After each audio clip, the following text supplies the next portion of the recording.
Welcome to Rad, a daily reader for Reddit. Like and subscribe for daily Reddit videos. Men's mental health is a joke to everyone, and it's really disheartening as a mom to 2 boys. My words might be all over the place. Just trying to gather my thoughts. It's crazy to me how in this day and age we advocate for women's mental health. We advocate for people to be understanding of women's needs. But I noticed with the whole Will Smith debacle, his wife Jada was sleeping with someone while they were still married but taking a break.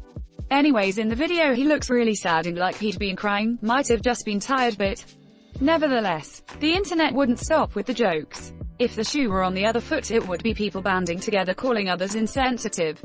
I know that it's popular right now to say, men are trash, and I just think if people went around saying, women are trash, everyone would be up in arms. We should be advocating for good mental health for all people. I know statistically speaking men commit more crimes and stuff like that. And it's more of a reason to lift men up and advocate for their mental health. Edit. Hi all. Didn't expect this to get so much conversation going, but I'm glad it has. Thank you for sharing your stories with me. As a grown and broken older guy, thank you. They're lucky to have you. Edit. Thank you for all the support everyone and for my first gold. I'm doing well now, but truth is I wasn't always. I've come a long way from trying to hang myself in my garage. 3 years later and I'm down 130 pounds with a beautiful baby boy, and things have never looked better. CEPT for all that Rona stuff, but what can you do? If you need help, ask for it. Things do get better. Hey man, I have been there, and seeking help is so legit, dude. Sneaky editor, this has blown up, but if you need help, I am actually a fan of To Write Love on her arms and have donated to them in the past. Totally agree with you, men commit more suicides too. In North America, the suicide rate for men is actually 4 times higher than for women. Nobody seems to care about this, sadly. Nobody seems to care about any sort of injustice regarding men. You think that criminal justice systems treats black people differently? The disparities between men and women are vastly higher. Similar story when it comes to rape. If a woman gets raped, it's a tragedy. But a man getting raped is often just a joke. Don't drop the soap. Haha. We can also talk about the differences between how poor men and poor women are treated. There's loads of shelters for homeless women, but the de facto men's shelter is jail. We're literally at a point where saying you support men's rights will get you labeled an incel, or even a fascist. Men's rights subreddits have even been banned. Not trying to defend any specific one here, just pointing out a trend. Statistically speaking, the most dangerous thing about being a young black man is being a man, and it's debatable which is worse between being young or being black. Similarly, when you mention BLM, the actual disparity isn't between blacks and whites, it's between Americans and other first world countries. Police in the US are something like 100x as likely to shoot you as police in Europe. But yeah, it's funny that movements like BLM seem like they'd be fine if blacks were equal with whites in this regard, even though whites are killed at levels that would be considered appalling in other first world countries. The extreme focus on race in the US drowns out all other issues and divides groups that should be logically connected. If BLM switched from only focusing on blacks to focusing on all police brutality, it could double its appeal overnight and easily get reform.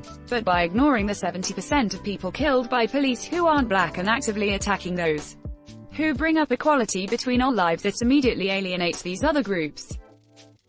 The disparities between men and women are vastly higher. After controlling for the arrest offense, criminal history, and other prior characteristics, men receive 63% longer sentences on average than women do, and men are twice as likely to avoid incarceration if convicted. This gender gap is about 6 times as large as the racial disparity that Professor Starr found in another recent paper.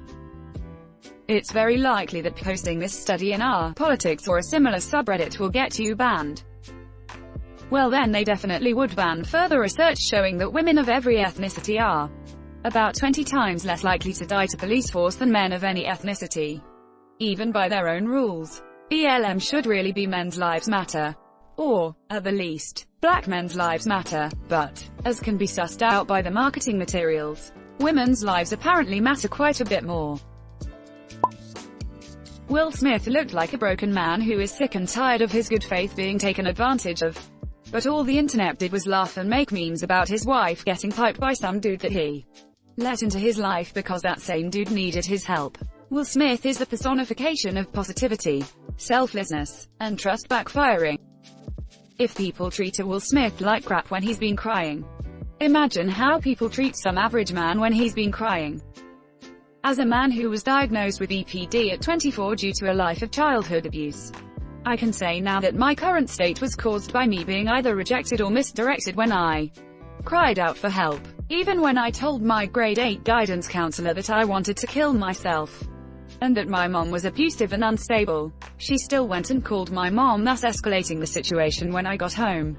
My father is still to this day a very humble, reserved, and gentle person, but my mother was able to make up stories of him that painted a horror picture of him and being them to court in the custody battle and win. She destroyed me for my whole childhood, and nobody believed me, and I was too scared to get help because men got to be tough. We need to normalize emotional well-being for everyone, and realize that suppressing feelings, aka toughing it out, has harmful long-term effects. Kids especially go through so many emotions as they grow, and it's important they know how to recognize and regulate them early on. Kevin Hines, a man who jumped from the Golden Gate Bridge and survived, said that when he was on the bus to the bridge, he was crying his eyes out. An older guy who was sitting next to him thumbed towards him and said to a buddy of his, "What's wrong with that guy?" and laughing about it. That's how people treat the average man when he's crying. We should be protesting this crap. Statistics show that a black person is 2.5 times as likely to be killed by the police as a white person. Nationwide protests. Those same statistics show that a man is 24 times as likely to be killed by the police as a woman. Crickets, despite gender being 10 times the factor of race when it comes to police killings. The country is protesting the racial aspect and ignoring the gender aspect. Society has made it very clear which groups of people qualify as victims and which don't. And it doesn't matter what kinds of terrible things happen to your group. If your group is not designated a victim group, you don't get sympathy. Society doesn't care about men. My dad always says, "What you gonna do? Go in your room and cry." When I voiced my concern about my mental health, my dad acted pretty normal today but got angry when he had to pick me up from my friend's house. "Me and mom had to stay up worrying about you."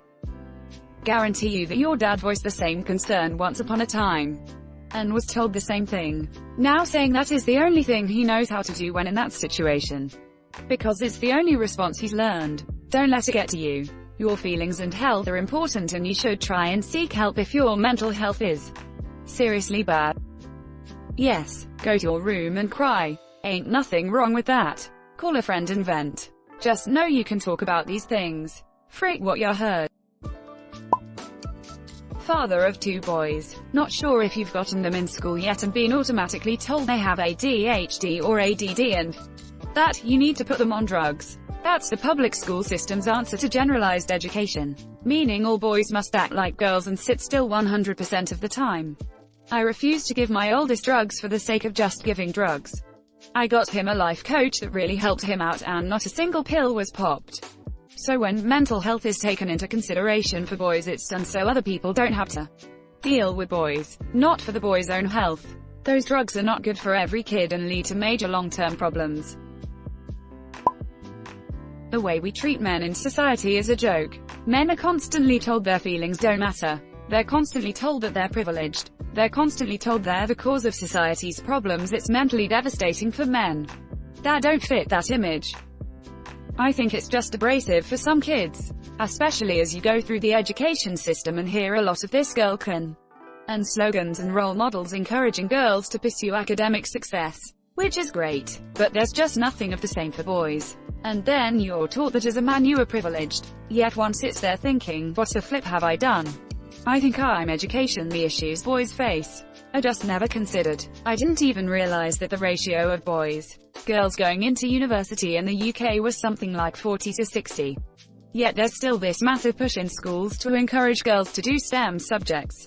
Meanwhile, if you're a man, there's just nothing. The reason Jordan Peterson is so popular is because he's basically the only person out there with a message specifically telling young men, you have intrinsic value, so take responsibility over your life.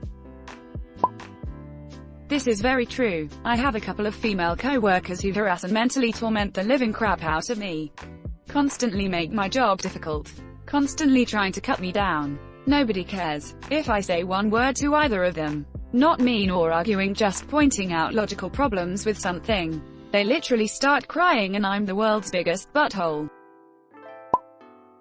It's really sad, but I don't see men advocating in large scale for themselves without the counter-feminism rhetoric.